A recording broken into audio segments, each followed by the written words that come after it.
Henry, if you were to put together a list of some great short-term rental markets, what markets would you put on that list? Well, the Instagram gurus would tell me that you have to have a property in the Smoky Mountains, Joshua Tree, California, or some beach town somewhere. But I know there's tons of other really cool, fancy places that I'm leaving off that list. But what about not fancy places like, I don't know, Cincinnati, Ohio? I would say that that's probably number 472 on my list of short-term rental markets. Well, today, I think you'll actually learn something new and how some unsexy markets do make for great short-term rental opportunities. Welcome to the BiggerPockets Real Estate Podcast, everyone. I'm your host, Dave Meyer, joined today by Henry Washington. And today we're talking with Yiwei Cheng and Jarrod Tucker. They are an investor couple living in, you guessed it, Cincinnati, Ohio, and they are doing highly profitable deals today in the short-term rental space. And when Henry and I talk to Yiwei and Jarrod, you're going to hear about why investors who like the short-term rental model shouldn't overlook Midwestern cities that might not be as sexy as some of the places Henry mentioned earlier, because they have a great approach. They basically work to understand what amenities their guests want. They listen to feedback, they look at data, and they are able to use that to still make profitable deals in today's market. Now let's jump in. Yiwei and Jarrod, welcome to the BiggerPockets podcast. Thanks so much for being here. Yeah, I am so excited to be here. Yeah, thanks, guys. We appreciate the opportunity. So super excited. Well, I'm feeling a little bit left out because you guys met Henry already at a conference just this past week randomly, and I was not there, so I'm still catching up. You should have been there. I should have, but I have no business they were at a midterm rental conference. I have no business there. I have never done a midterm rental, no plans to do it. So I would be a fish out of water. But I do want to catch up on your background, Yiwei and Jarrod. Tell me about your first rental. I understand it was actually your primary residence. Is that right? Yeah. So background is we used to live in California and then moved to Cincinnati for work, for like a corporate work. And I knew I wanted to invest in real estate, but I didn't know what. So when I came here, I started looking for like properties, but like none of the long-term rental numbers made sense. Even though like, at the time it was like 2018, you could buy houses for like 70, 80,000 in some neighborhoods. But I was like, even with that, a 30-year mortgage, like I can only cash flow maybe like $100, $200 a month. And I'm like, how am I ever going to make money? Like, how do people make money on real estate? 30-year mortgage, $200 a month. Like, I didn't get it. And so I was like, well, let's just focus on like finding our primary residence. So we found a house, and then we also had an apartment with a lease we couldn't get out of. So I listed it on Airbnb. We moved Jarrod's furniture in there and literally did everything wrong from the start. Like we had guests who threw a party. I mean, there were like footprints all over the wall because I didn't have my pricing right. Wait, footprints on the wall? I don't even know how they got there, to be honest. I was like, I don't know if they're doing like handstands on the stairs, on the bedroom wall. Like it was just all over the place. But at the end of the day, I was like, wow, you can really make money with short-term rentals. And it's definitely doing a lot more than what I could have gotten as a long-term rental. So by the time we moved into the house that winter, I was like, I'm going to figure out how to do short-term rentals, and I'm going to do more of it because at the same time, I also want to leave my corporate job. You're telling the story, right, of a lot of people. And what I like about your story is you just kind of jumped in and figured it out as you were going. Mm-hmm. And you did it in a way where you essentially limited your risk because you got started with properties you already owned or were stuck in a lease with, right? So if you don't try something with those, then you lose the money from the rent. And so it forced you to kind of learn. But let's back up a little bit. Like, when was this that you moved in to your new house and started Airbnb your apartment? And like, when did you start learning about real estate investing as a niche? And like, were there any other strategies you tried? Like, kind of paint that picture of your starting out for us. Yeah. So I think it was like fall of 2019 when we got the house and started doing short-term rentals. But we started with real estate investing like in winter of 2018. So I found a mentor here in Cincinnati. Jarrod was like, make sure she's not a scam. So I went and like met her in person. And I was like, no, I think we just need to pay for experience at this point, because I don't want to like figure everything out on my own from scratch. So we she was like, you should start wholesaling. So that's what we did. Like she like also sold courses. So we did like wholesaling. And I was like, this is not for me. Like I cannot talk to sellers. I cannot look at a house and be like, oh yeah, that house is worth this much, but they want this much. Like it just did not work for me personally, like personality wise.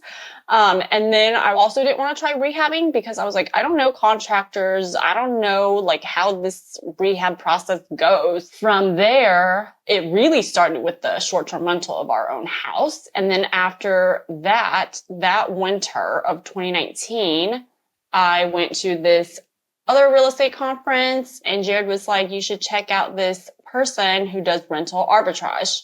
So like basically you rent this house at long-term rate and then you rent it out as a short-term rental. And she had like 20 of them in North Carolina.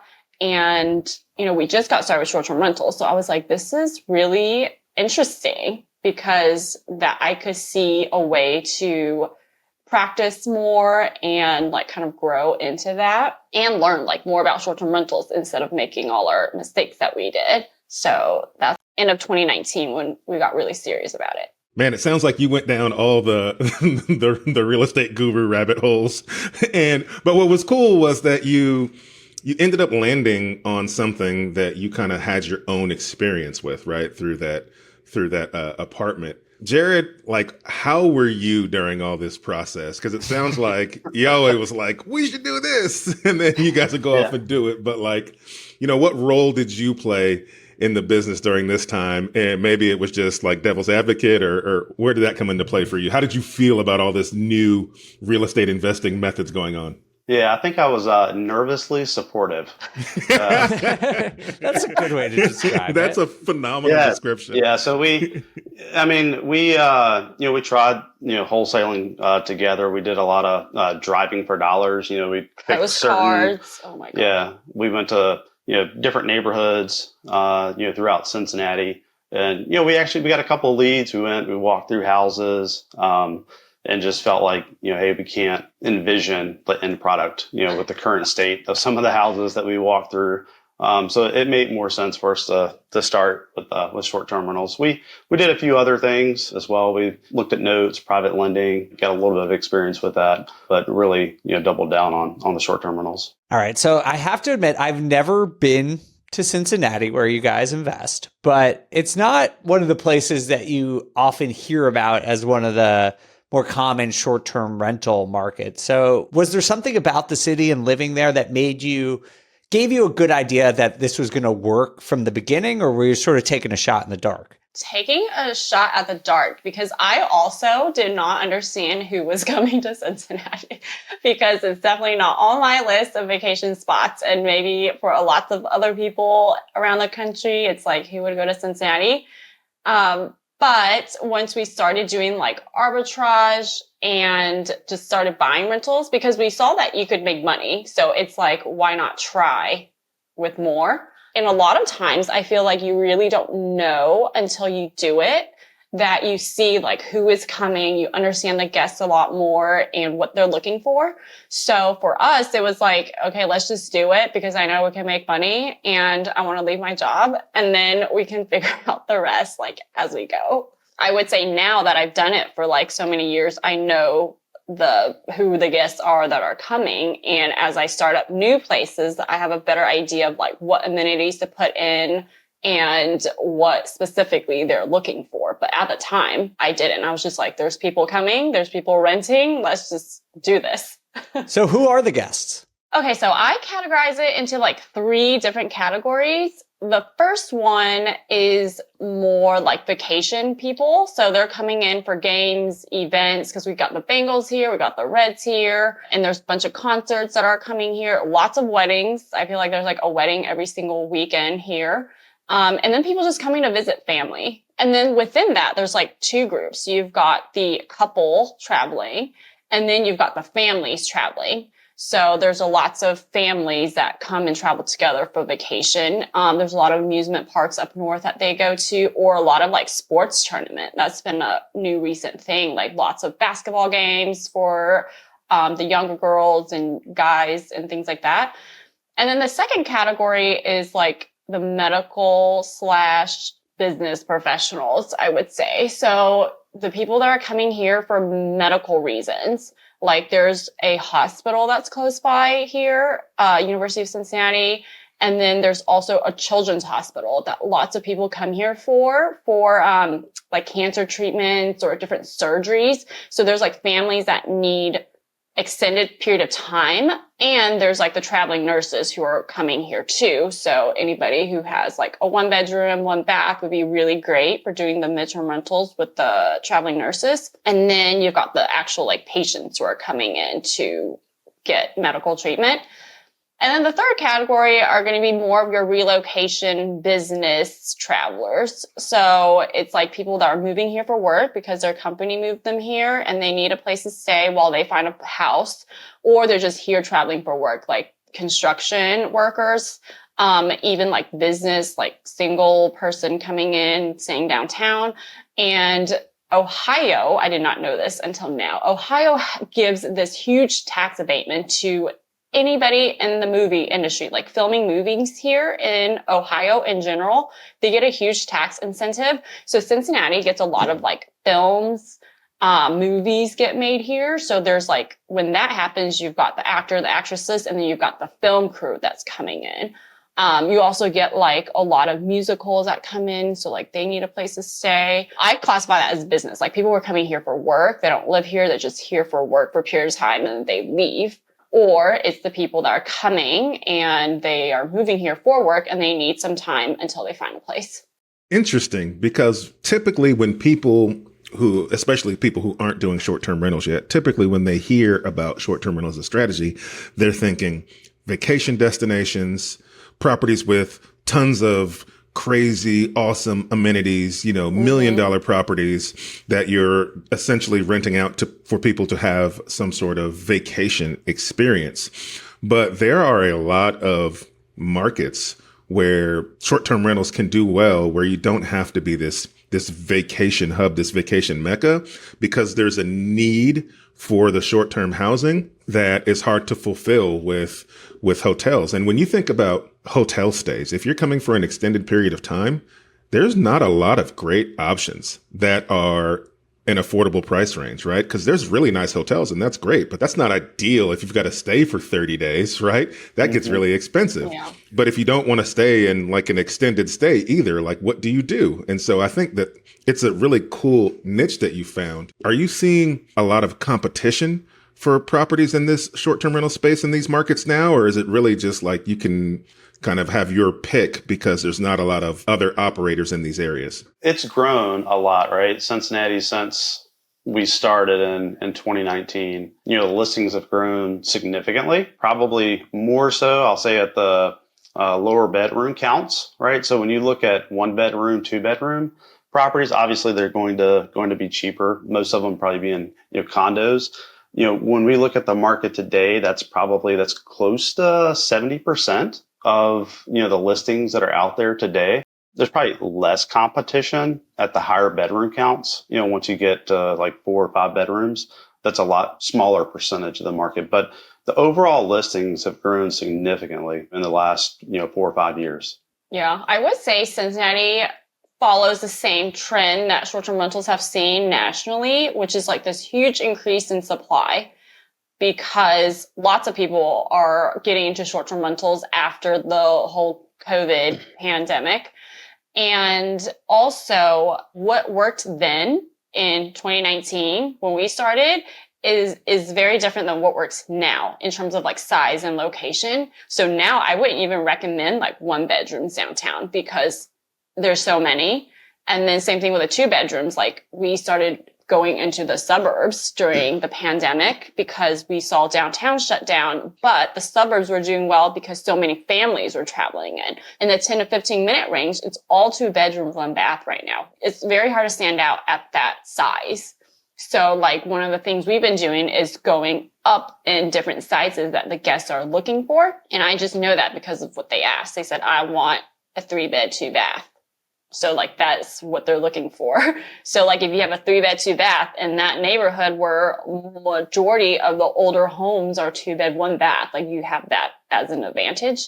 So I would say like listings have basically doubled in the last few years, but we're still following the same trend as the nation's short-term rental, the national short-term rental trends. And you talked a little bit about supply of housing, and this has been a trend that we've been watching on the show a bit for short-term rentals for a couple of years now, that just it's gotten so popular. You hear data about individual properties or individual cities starting to see income decline or revenue decline for short-term rentals. Are you seeing that with your portfolio or in Cincinnati as a whole, that there's more supply than the demand can handle? I would say in certain pockets, yes, there's going to be more supply. In certain pockets, there are more supply than demand, but there are certain opportunities in those areas too, which is why we haven't been like, this is so oversaturated, we're not doing this anymore. It's like, I am able to see what the guests are looking for. So for example, in that one neighborhood where it's like a 2-bed, 1-bath, where majority of the supply in that area is a 2-bed, 1-bath, there are opportunities for you to have 3-bed, 2-bath, 4-bed, 5-beds that are still doing really well in revenue.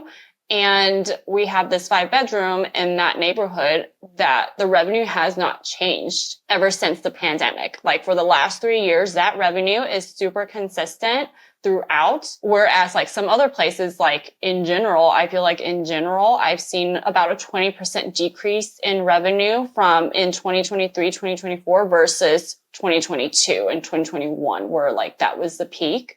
So I feel like there is a decline for sure. But if you have a great product in a great location here, you can still do well. Yeah, and probably one add-on to that, right, is like I think the increased competition has probably created better products out there in the marketplace, right? So gone are the days where you could go, buy used furniture off, Facebook Marketplace, right, in the flea market and use all your leftover linens. Right. I mean, these are professional operators today. Like we were setting up houses specifically for short-term rentals, very particular about, the types of linens, the type of amenities that were offered to the guests. Got to step your game up. Exactly. Competition is good and bad, right? You don't always want it, but it makes you better in the long run. Right. It does. But like on a scale from like, I can just put any house on the market and with my furniture that I want to leave in the house or like Facebook Marketplace furniture to like, I need a themed house to even be profitable in all these vacation destinations. Like Cincinnati is kind of in the middle. Like it needs to be professionally managed. It needs to be curated for a short-term rental, but it does not need extreme things that people might need to do in vacation markets to just even, stand out, to even be profitable. For example, like people might want to put like a game room in the garage and make it super cool, paint it, do like a man cave or whatever. But here people want a garage. They want to park their cars. They don't want to carry their stuff in the rain. It rains here. Yeah. It snows here. So they don't want to be, shoveling snow or trying to heat up their car in the middle of winter. Like a lot of people here want a garage for a garage. They're not looking for anything fancy. It needs to be a great house, but it does not need some of the things that vacation destinations are known for.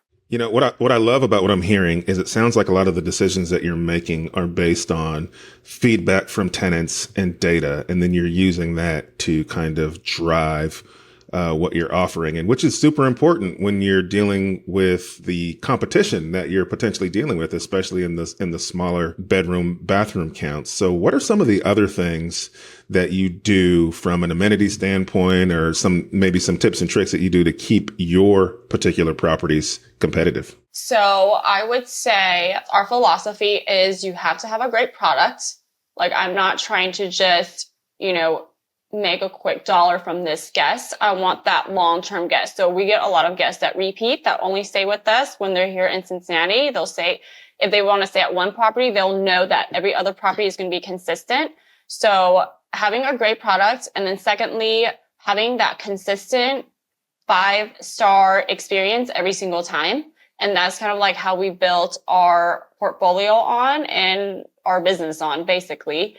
And a few of the things I think through as I come up with which house is going to do well or which house we're going to take on and which property will do well in Cincinnati and how much money it can make.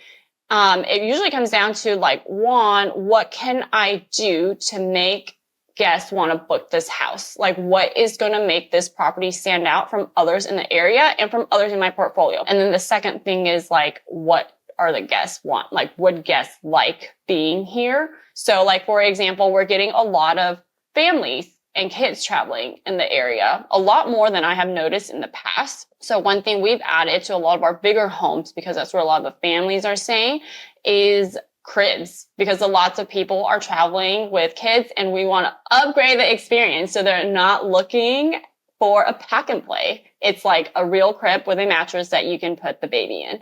The other things we're doing that I'm seeing is the beds. You know, like before I had queen beds because I sleep on a queen bed. I'm like, everybody should be fine with a queen bed, but no, they want king beds. So sometimes we have to go in and rebuy the bed and redo the bedding for some of our other places that have maybe a queen in the primary bedroom. So we're taking the queen out and we're putting in kings in a lot of these places. The mattress has to be good. And the other thing we do is like all name brand products. Like we don't really go for a lot of the private label. So like the mattresses, the linens, the soap, the toilet paper, the paper towels, it's like Charmin, Bounty, Tide, Dawn. Like that is maybe what they would use at home. So I want to create the same experience. Like if they were traveling, it feels like they are still at home. They're still using the same products, the same brands, the same cotton sheets and memory foam mattresses, like that kind of thing. I want to talk a little bit about scaling because I do think this is something that, a lot of investors struggle with. And it sounds like you hit a wall at a certain point in your investing where your debt to income ratio was no longer allowing you to take on more financing. And just for everyone, if you've never heard that term, DTI or debt to income ratio, it's basically something that lenders look at. Basically, how much income do you have? And they compare that to how much debt you're taking out, what your mortgage payments are going to be. And for a lot of investors at a certain point, your income from your job is no longer enough to satisfy a lender to keep giving you more mortgages. So Yiwei and Jarrod, tell us how you got around this challenge. Once we hit that limit, we started talking to, other investors in the area. We wanted to continue growing. So pretty quickly, we learned that we could go partner with others, right? We could do the majority of the work, right? The boots on the ground, where somebody else could bring the funding. And so that's where we started. We've done a couple of partnerships with folks here in the area. Essentially what that structure, looked like was we would find a property that we felt would do really well. We've got a pretty particular process of going through and vetting that property and then estimating what the revenue will do. And we have a really good handle on what the expenses look like. And it really just comes down to the type of financing that we can get and the down payment. So typically what that partner would do, they would bring the down payment and then we would work together on the financing. Now, the financing that we did do was DSCR loans. So it's debt service coverage ratio that we applied for as a separate entity. So that's one structure that we have put in place and allowed us to continue to scale. The other one is just, creative financing, where we work directly with an owner and they would carry back financing. Awesome. Yeah. And just for everyone, if you don't know what a debt service coverage ratio loan is, it's basically a residential loan product that mimics commercial lending in that the lender is looking at the quality of the deal to determine if they're going to give you a loan rather than the borrower's personal credit worthiness. And this is a great strategy for scaling if you do run into these DTI, debt to income issues, because if you're able to source and find good deals, lenders are going to lend to you regardless of what your job income is. So that's a really awesome strategy. Thank you for sharing that with us. And, last thing here, I just would love to know, does this still work for you today? Because, all of this sounds great, but we're in a high interest rate, low inventory environment. Are you still finding deals that make sense in your market that are performing up to your standards? Yeah, so I would say back in 2021, when we started doing the DSCR loans, it was like a new product we haven't heard of. They were lending on, like you were saying, the rental income of that house without our personal credit. And at the time, we were paying like way higher rates because the DSCR loans are going to be way higher rates than what you would get for your personal residence loan. So at the time, our rates were like 4.75 and everybody was getting like 3.2 or something. So I was like, this is so high. But now that I look back, it's like a lot lower. But at this point, I feel like the DSCR rates are like 8%.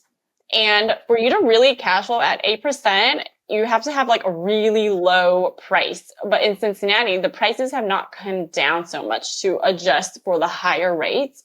So what we're doing a lot more of now is looking for that creative financing deal. So the most recent one we did was end of last year where the owner had to leave. Like they were moving out of the country. The property couldn't sell.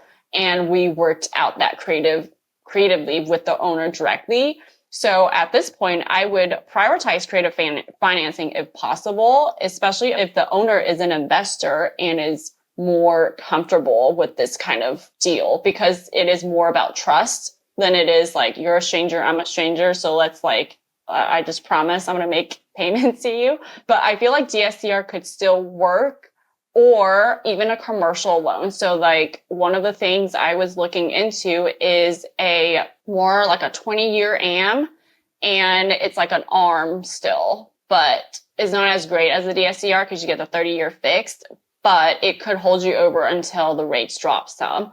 So if I were to get financing now, those were the two. I would primarily go with the commercial if I can't get the creative financing. Yeah, and for those who are unaware, ARM, or adjustable rate mortgage, is what that stands for. And so I love commercial loan products, especially in this environment, because yes, the property will be on an ARM or an adjustable rate. Typically, that adjustable rate period is going to be anywhere between 3 and 5 years, which gives you time. It's not like it's going to adjust in the next 6 months, right? So if you buy a property on a 3-year adjustable rate, if the rates come down over the next 3 years, you can refinance that property. And typically there's no prepayment penalty for doing that. So I think that's a great product, as well as a lot of these commercial construction loans will allow you to finance in some of the renovation money, or maybe even some of the money to furnish it. But what I wanted to do was jump back to you structuring these deals with your partners. I think that's a great strategy for almost any investor in any niche. Is you pair what you do have, which is the ability to find the deals, the ability to operate the properties, with someone who has the money, and then you can create this kind of 50-50 environment. But the question I had was, when you're structuring these, how do you factor in the things like the cost for furnishing the property? Is that something that you're bringing? Is that something that the partnering is bringing? And then how are you ensuring that everybody kind of stays in their lane when you're doing these partnerships?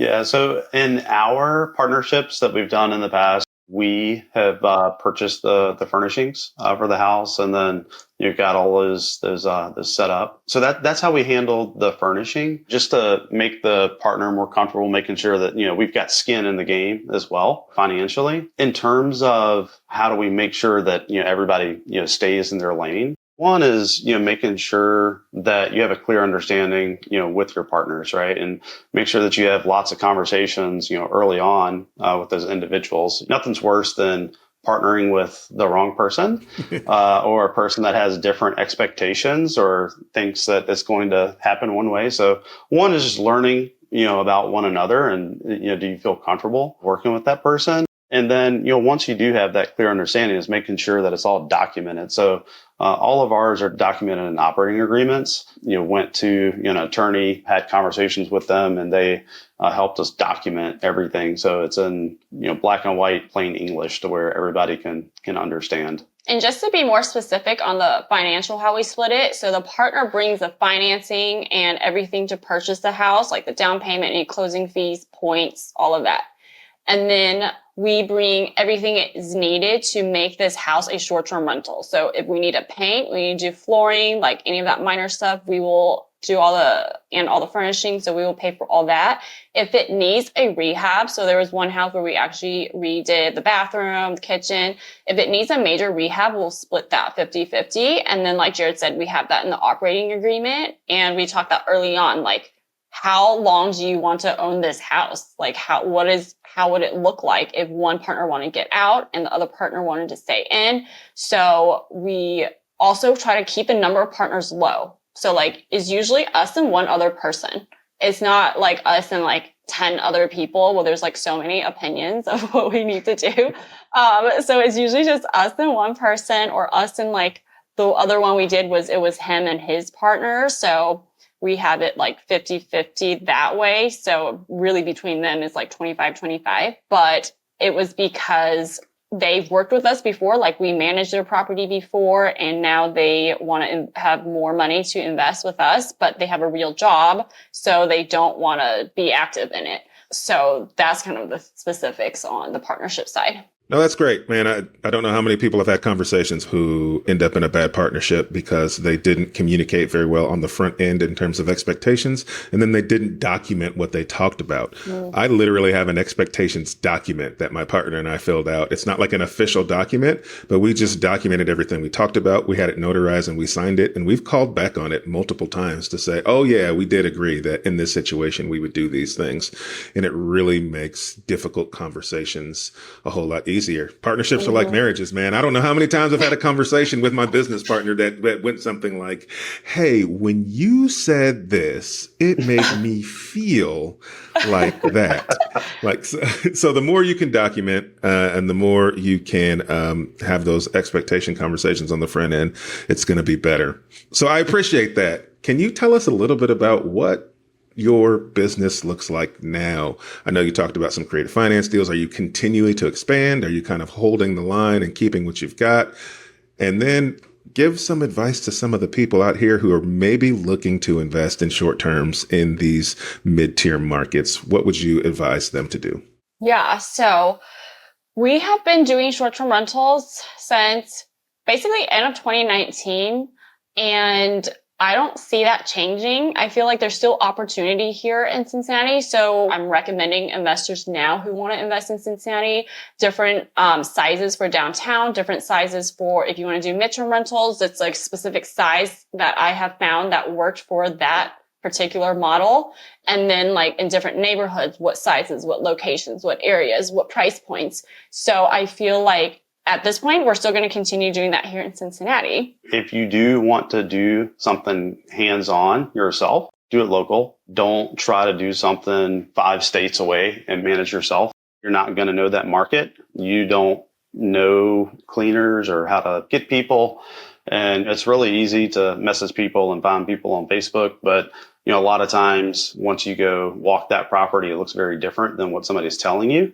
You know, we've helped others in that instance before, right? Where they've been, you know, many states away and they tried managing it themselves and they didn't necessarily get the results that they thought they were going to get. So stay local and then understand, like, do you have the time that's required, right, to operate these properties? What I would say is that, you know, short-term rentals, it's very different than long-term rentals. It's a lot of hands-on, right, and time requirement that you're going to spend on that property. Yeah, I would say do it next to you. Don't feel like you have to go to a vacation market. You can do it in a bunch of unsexy cities that will still generate a lot of money, you know, like Arkansas or Cincinnati. It is not somewhere where people might think about.